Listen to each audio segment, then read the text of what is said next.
Легко ли быть чемпионом? Как вернуться в родную республику с новым титулом, победной медалью и не подхватить звездную болезнь?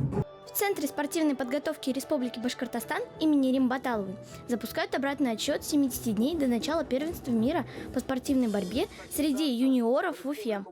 И уже в августе в столицу Республики Башкортостан приедут более 1500 юных спортсменов из 65 стран.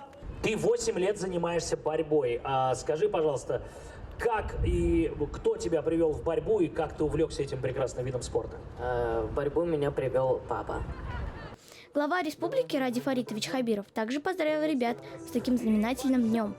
Ну а как вы думаете, кто нажал на эту важную кнопку? 14-летний борец по греко-римской борьбе, забравший золото в первенстве по данному виду спорта в России и бронзу в первенстве Европы. Ну что, узнали? Это Илья Кандалин.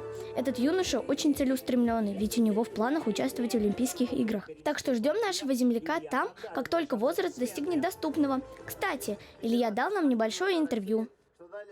Во сколько лет ты получил свою первую награду, медаль, может быть, кубок? В 7 лет. Боролся на городских соревнованиях, занял 2 место. Я знаю, что ты недавно вернулся из Софии, где участвовал в соревнованиях. Расскажи, насколько был сложный бой. Бой был очень тяжелый. Я не смог выиграть, значит, чего-то не хватило. Доволен ли ты результатом? Да, доволен. Почему ты не выиграл золото? Не хватило. Немного сил и уверенности. Расскажи про сегодняшнее мероприятие. Ты ведь исполняешь такую ответственную роль. Волновался, но вот так вот.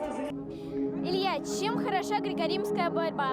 Я думаю, что она из самых тяжелых вообще борьба. Как ты совмещаешь тренировки с учебой? У меня много времени, если честно. Тренируюсь и учусь отлично. Как твои учителя относятся к тому, что ты часто пропускаешь уроки из-за тренировок?